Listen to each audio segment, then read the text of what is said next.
महापालिका से लेकर मंत्रालय तक, अपराधों से लेकर राजनीति तक, हर समस्या की रिपोर्ट खास आपके लिए सीधा आपके मोबाइल फोन। आप देख रहे हैं नया सवेरा न्यूज। नमस्कार, नया सवेरा न्यूज़ में आप सभी का स्वागत है। देखिए पूरी रिपोर्ट विस्तार से। ठाणे के कलवा परिसर में कंपनी की दीवार गिरने का मामला सामने आया है। कलवा परिसर में दोपहर करीब 2 बजे के आसपास मुकुंद कंपनी की सुरक्षा दीवार कंपनी से सटे एक वीरा चाल पर गिर गई, जिसमें चाल के 6 घरों को भारी नुकसान हुआ बताई जा रही है। यह दीवार 80 फुट लंबी और 20 फुट ऊंची थी। घटना की जानकारी मिलते ही आपदा व्यवस्थापन के कर्मचारी, वृक्ष प्राधिकरण विभाग के कर्मचारी एवं अन्य विभाग के कर्मचारी घटनास्थल पर पहुंचे। इस घटना में राघव जेना, मीनाक्षी कदम, वासुदेव साळवी, ललित कुमार खोत, संगीता पाटिल और जयवंत माली के घरों को भारी नुकसान हुआ है। इस घटना में कोई जनहानि नहीं हुई है। तो वहीं सिक्योरिटी इंचार्ज कर्नल विक्रमजीत सिंह ने पूरी घटना पर बोलने से इनकार किया है। एक महिला को मामूली चोट भी आई है।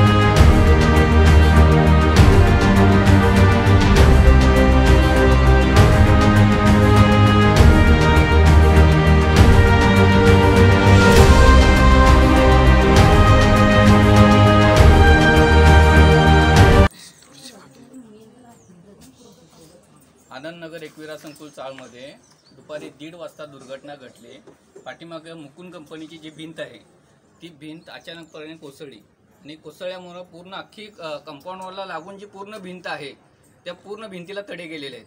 त्यानंतर आतमधले भिंतीचे जे पहिला सर्व लोकांची जी पहिली रूम किचन आहे ते किचन जवळजवळ एक 7 रूमचं तर पूर्णच डॅमेज झालेलं आहे आणि पूर्ण लाईनची डॅमेज लाईन आणि पूर्ण भिंतीला अख्ख्या भिंतीला तो तडा गेलेला आहे। पूर्ण आतमध्ये भिंतीला पण तडे गेलेले आहेत। मोठे मोठे स्लॅबचे पत्थर एकदम आतमध्ये येऊन पडलेले आहेत। वरचे जे पण आपले पत्रे आहेत, जे शीट आहेत, शीट वगैरे आहेत, त्या शीट पूर्ण कोलमडलेले आहेत, आतमध्ये क्रॅक गेलेले आहेत। संडास बाथरूम पूर्ण खराब झालेला आहे। त्यामुळे एका लेडीजला पण एका पूर्ण फ्रॅक्चर झालेला आहे तिच्या पायाला। एवढी मोठी दुर्घटना झालेली आहे। नशिबानं कमीत कमी कुणाला जीवितहानी झाली नाही, नाही तर जीवितहानी जर झाली असती तर ती नुकसान भरपाई या सोसायटी आमची पण भरून काढली विसरली नसती। यातून उबदारी आली नसती ती। कंपनीच्या मागेची भिंत आहे, कंपनीच्या मागेची काय, कंपनीच्या पाठीमागे जो त्याचा जो आवाज आहे पूर्ण, आणि तो एकदम व्हायब्रेट होतो त्यामध्ये। ती आता काय काम करतात ती गेले आम्ही 2000 पासून राहता इथे, तर त्यामध्ये ते पूर्ण व्हायब्रेट होऊन एकदम आहे ना, रात्रीचा पण त्याचा आवाज येतो एकदम आणि हलायला होते एकदम पूर्ण एरियामध्ये।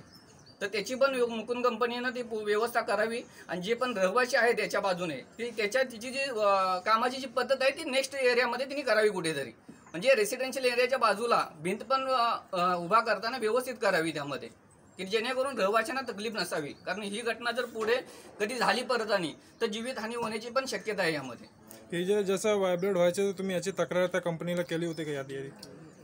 याच्यामध्ये सांगितलेलं आहे आम्ही ऑलरेडी त्यांना, आम्ही वगैरे जाऊन सोसायटीने वगैरे बोललेले आहेत की बाबा तुम्ही असे कामाचे आवाज वगैरे येतात म्हणून, तर त्या पण काय लक्ष वगैरे दिलेलंच नाही त्यांनी। किती वर्षापासून इथे राहता? आम्ही 2000 पासून आहे यामध्ये। आम्ही बाहेर होतो म्हणून ते आमचं वाचलं नसलं, भिंत सगळं कोसळलं, नुकसान भरपूर झालेलं। मुलं वगैरे इकडे तिकडे आहेत। आता मी तो पोरगा 10वीला होता म्हणून हे झालं, नाही तर मी तो हे झालं असतं। जेव्हा ही घटना घडली तेव्हा तुम्ही कुठे होता? आम्ही बाहेरच्या रूममध्ये होतो, काम करत होतो। कसला आवाज आला तुम्हाला? ऍक्च्युअली काय पडल्यात, तुम्ही काय बघितलं तेव्हा? काय बघितलं, भिंतच कोसळलं ते बघितलं ना। काम करत होते तेव्हा मम्मी या टायमिंगला आतच असते, परंतु काही कामामुळे माझी आई बाहेर आली आणि तेवढ्यात ही सगळी घटना घडली आहे। काय नुकसान झालेलं आहे तुमचं? नुकसान म्हणजे टाकी ते खूप काय काय नुकसान झाले, टाके फुटले, फ्रीजवर दगड पडला, फ्रीजवर दगड पडला, संडास बाथरूम सगळं म्हणजे एकदम किचनच अर्धी भिंत पण क्रॅचेस आले, तुटलेच म्हणजे ते। आता काय सांगाल, काय घटना घडली, काय तुमच्या कुठे लागलेलं आहे? किचन में ही थी, तभी अचानक दीवार गिर गई, पता ही नहीं चला कि कैसे क्या गिर गया, फिर पैर में लग गया, सब किचन में सब नुकसान हो गया, पूरा सामान बीमान सब कुछ भी बचा नहीं। जब ये घटना हुई तो आप कहाँ पे थी? मैं अंदर ही थी, किचन में ही थी।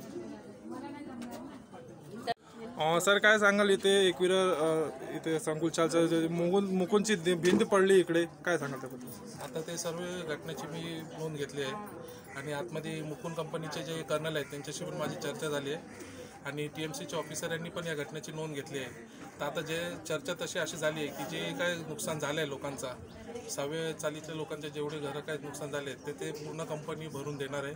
त्यानंतर आतले जे काही खर्च अजून आहेत कंपनी लोकांचे झालेत, टाकी फुटली किंवा काय असे झाले ते सर्व नोंद कंपनी करून देणार आहे आणि 3 ते 4 दिवस त्यांना भिंत बांधण्यासाठी जाणार आहे.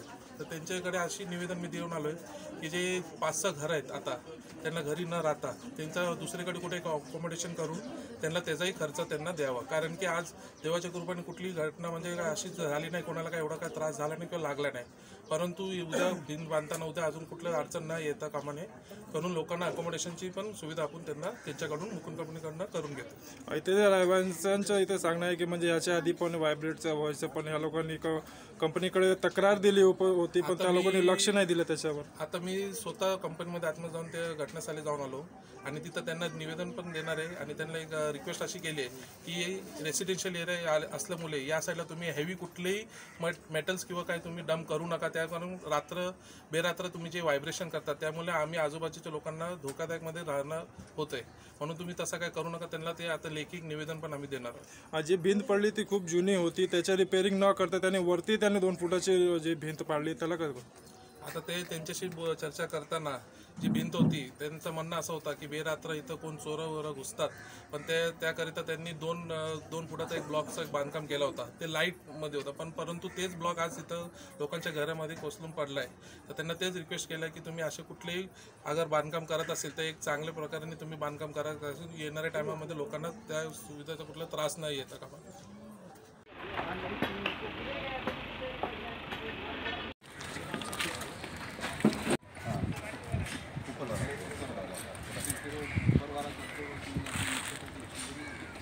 नहीं इसलिए उसको ज़्यादा भी that is very light structure उसको ज़्यादा ना not absolute we are aware this is old that is nothing much